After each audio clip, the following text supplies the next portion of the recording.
Ce programme vous est offert par Illico Cash.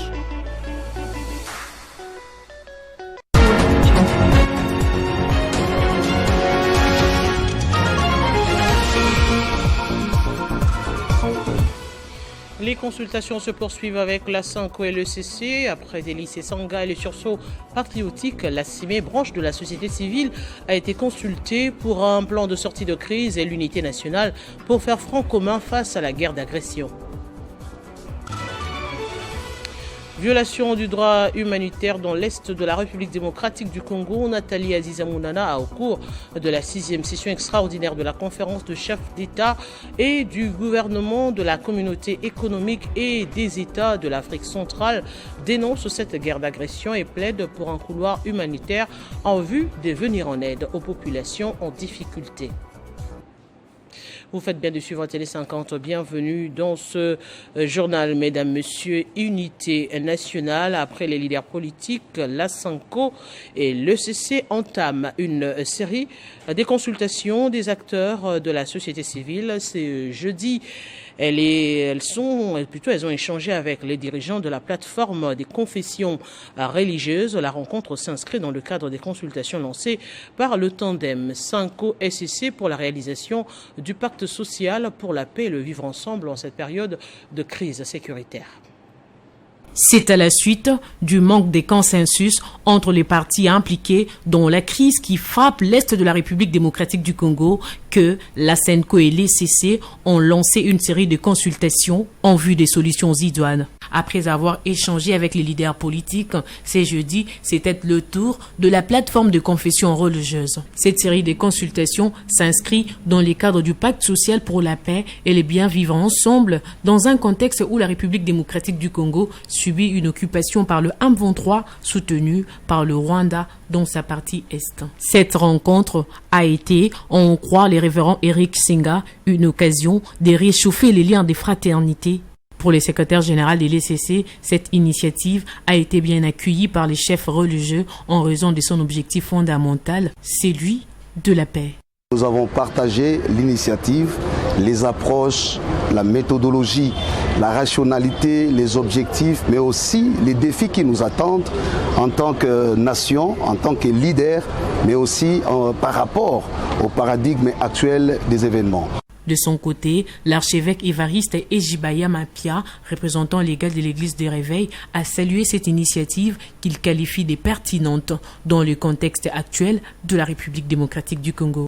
Nous restons irréfléchis et que nous allons nous recontacter parce que notre pays est dans la situation qu'est la sienne aujourd'hui.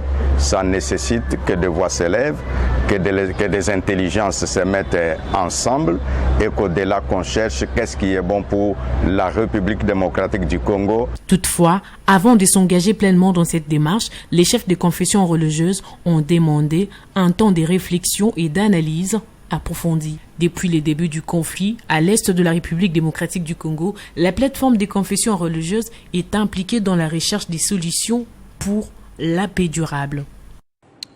Dégradation de la situation humanitaire en République démocratique du Congo, la ministre des Affaires sociales, Action humanitaire et solidarité nationale, Nathalie Aziza Mounana, a alerté sur la violation du droit humanitaire dans l'Est de la République démocratique du Congo au cours de la 6e session extraordinaire de la conférence de chefs d'État et des gouvernements de la communauté économique des États de l'Afrique centrale. La ministre des Affaires sociales a sollicité un corridor humanitaire pour venir en aide à la population en détresse.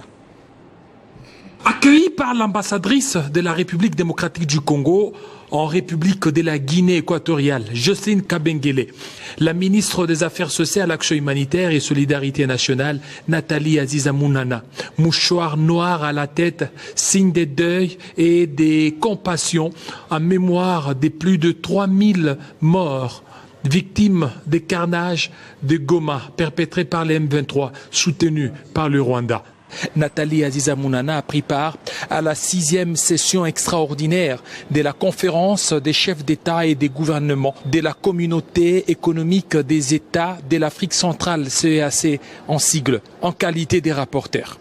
Dans le cadre du Conseil de paix et de sécurité de l'Afrique centrale consacré à la situation humanitaire en Afrique, Nathalie Aziza Mounana a eu, au cours de cette session tenue à Malabo, en République de la Guinée équatoriale, alerté sur la dégradation de la situation humanitaire en République démocratique du Congo, causée par les récentes attaques du M23 soutenues par le Rwanda dans la ville de Goma, ayant occasionné des destructions des sites des déplacés sur l'axe Kanyaru-Chinya, destruction des infrastructures sociales des bases dans tous les sites, plus de 3000 décès, dont 2000 enterrés, 900 encore dans les morgues. Elle a aussi dénoncé plus de 7 millions de déplacés internes sans assistance. Les plus affectés sont les femmes violées et les enfants qui sont devenus orphelins des guerres.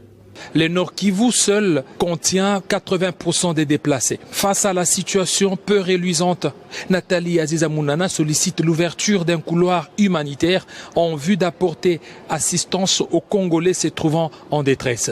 Une minute de silence a été observée en mémoire des victimes. À l'issue de ces travaux, les chefs d'État et du gouvernement condamnent fermement le groupe armé M23 soutenu par le Rwanda et l'enjoint de cesser son offensive et de quitter les territoires occupés illégalement tout en respectant le couloir humanitaire malgré la réserve du Rwanda.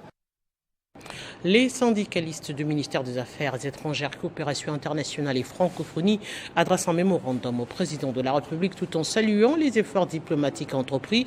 Ils sollicitent qu'une partie de l'effort de guerre soit en faveur du secteur diplomatique pour renforcer ce combat. Ils centrent leur mémorandum sur l'importance d'une offensive sur les fronts diplomatiques, rôle crucial de la ministre des Affaires étrangères, Thérèse Kayikwamba, en vue de neutraliser les agresseurs rwandais. Dans leur plaidoyer, tout en rendant un vibrant hommage aux vaillants FARDC et Wazalendo qui combattent au front, les syndicalistes du secteur diplomatique sollicitent au chef de l'État l'affectation d'assez de moyens au secteur diplomatique pour mener à bien son combat. C'est pour la première fois qu'un ministre arrive à provoquer la convocation d'une session du Conseil de sécurité des Nations Unies le dimanche et une deuxième dans les 48 heures, à faire voir aux clubs européens qui soutiennent le projet Visite Rwanda, la vraie face de ce pays sanguinaire. Son Excellence, Madame la ministre d'État, Thérèse Kayikwamba, l'a fait avec son task force constitué de diplomates affectés en poste dont le résultat est visible à travers les différentes réactions des différents pays membres des organisations internationales. Anissé Moulenda Bwandi, président du banc syndical du secteur diplomatique, a de plus salué les mesures restrictives du président de la République et demande les retraits du secteur diplomatique de la liste des services devant observer ces mesures. Nous sollicitons les retraits du secteur diplomatique de la liste des services devant observer ces mesures, à l'instar du secteur de la défense et de la police, car la guerre se gagne sur des fronts, notamment les fronts diplomatiques d'abord, ensuite les fronts militaires. Les agents et cadres du ministère des Affaires étrangères, coopération internationale et francophonie se rangent derrière le chef de l'État et les FARDC pour bouter l'ennemi hors de notre territoire national. Et puis cette mise au point du regroupement politique AFDCA, il parle de fake news dans la nomination par l'AFC M23 d'un prétendu cousin ou garde rapproché du deuxième vice-président du Sénat, le professeur Modeste Bahati. C'est une rumeur montée de toutes pièces et l'AFDCA appelle les Congolaises et Congolais à la vigilance car selon elle, l'ennemi s'emploie à multiplier des stratégies pour diviser le peuple et diaboliser certains de ses leaders politiques. Dans cette mise au point, le regroupement politique Alliance des forces démocratiques du Congo et alliés renseigne que la guerre d'agression qui sévit dans la partie est de la RDC offre aussi l'occasion aux ennemis du Congo d'user de la désinformation dans le but manifeste de diviser les Congolais. Pour preuve, un message qui circule ces dernières heures sur les réseaux sociaux fait état de la nomination d'un prétendu cousin de l'honorable professeur Modeste Bahati Lukwebo, deuxième vice-président du Sénat, par les rebelles du M23. Selon ce fake news, la personne nommée serait le garde rapproché du président national et autorité morale statutaire de l'Alliance des forces démocratiques du Congo et alliés, regroupement politique cher à l'honorable professeur Modeste Bahati Lukwebo. Le regroupement politique AFDCA dénonce cette manipulation et porte à la connaissance de l'opinion nationale et internationale ce qui suit. Le garde rapproché de l'honorable professeur Modeste Bahati Lukwebo, pointé sur certaines photos, se nomme Trésor Lombe Mukoko. Ce dernier, qui est bel et bien présent à Kinshasa, assurant toujours la sécurité de l'honorable professeur Modeste Bahati Lukwebo, est originaire de Mbanza-Ngungu, dans la province du Congo central. Par ailleurs, le nom Bahati est un nom swahiliphone qui signifie la chance, porté par des milliers de personnes. Et la personne nommée par Corneille Nangaa n'est ni cousin ni proche parent de l'honorable deuxième vice-président du Sénat, comme certaines personnes mal intentionnées le font circuler sur les réseaux sociaux en indexant méchamment l'honorable professeur Modeste Bahati Lukwebo dans cette histoire de l'AFC. L'AFDC appelle les Congolais et Congolaises à la vigilance, car l'ennemi s'emploie à multiplier des stratégies pour diviser le peuple congolais et diaboliser certains de ses leaders patriotes. C'est pour la énième fois que le président national et autorité morale statutaire de l'AFDCA est l'objet de diabolisation dans le but de nuire à sa personne et à sa réputation. Cette nouvelle tentative est donc un coup d'épée dans l'eau.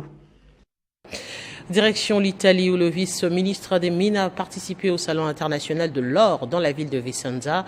Au cours de cette activité, Godard Montemona a présenté les opportunités d'investissement en République démocratique du Congo. Cet événement incontournable, spécialement conçu pour les professionnels du secteur, met en lumière l'alliance indéfectible entre la créativité et les technologies innovantes.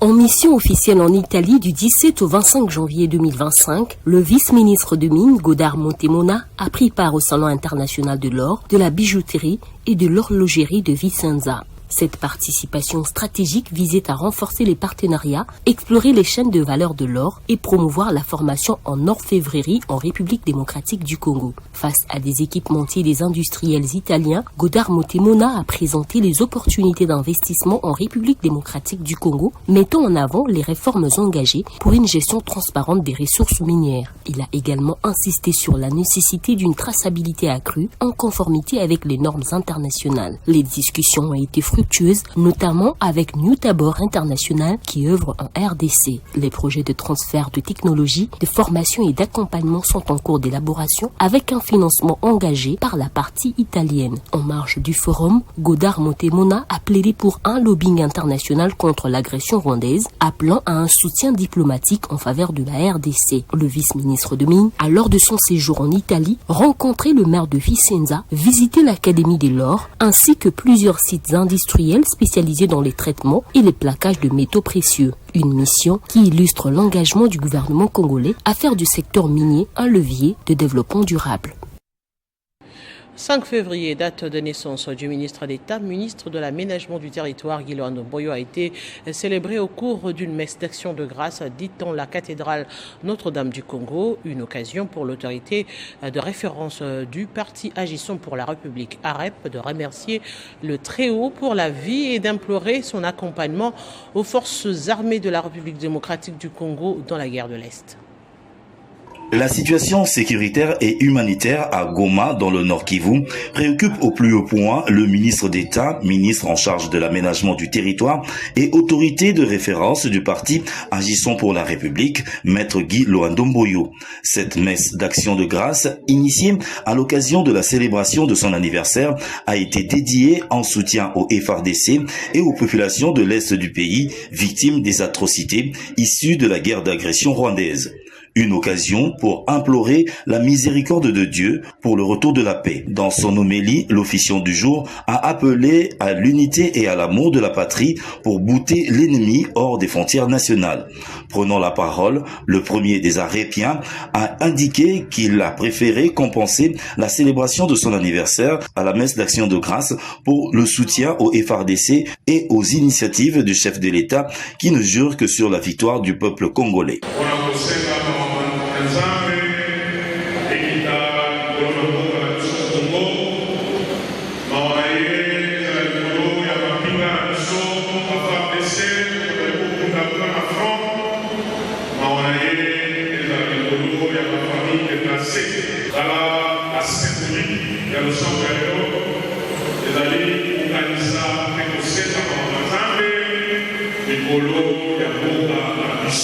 Même signal fort dans d'autres villes de la RDC, notamment à Boendé, à Chikapa et à Lubumbashi, où les cadres et militants de la REP se sont mobilisés pour la même cause, celle d'implorer la miséricorde de Dieu pour le retour de la paix dans la partie est du pays. Guilo Andomboyo a saisi également l'occasion pour appeler l'assistance à contribuer à l'effort de guerre. Il s'y est de signaler que les membres du gouvernement souminois, les députés et sénateurs, ainsi que les ressortissants du Grand Équateur, y compris les cadres et militants de la REP, étaient tous mobilisés comme un seul homme pour accompagner cette initiative qui reflète un caractère patriotique.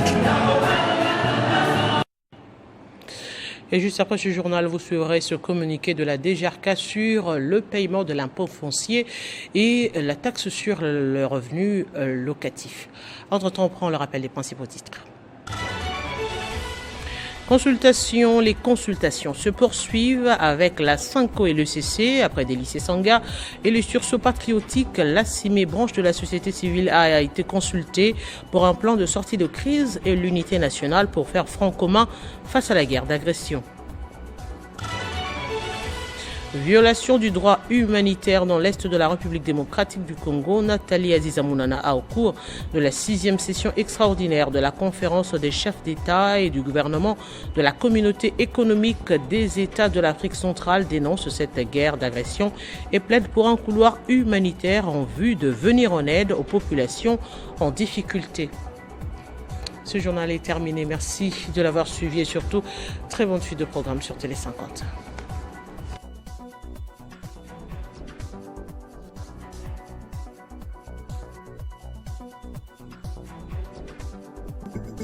Retrouvez toute l'actualité en continu sur www.tele50.cd. Ce programme vous a été offert par Illico Cash.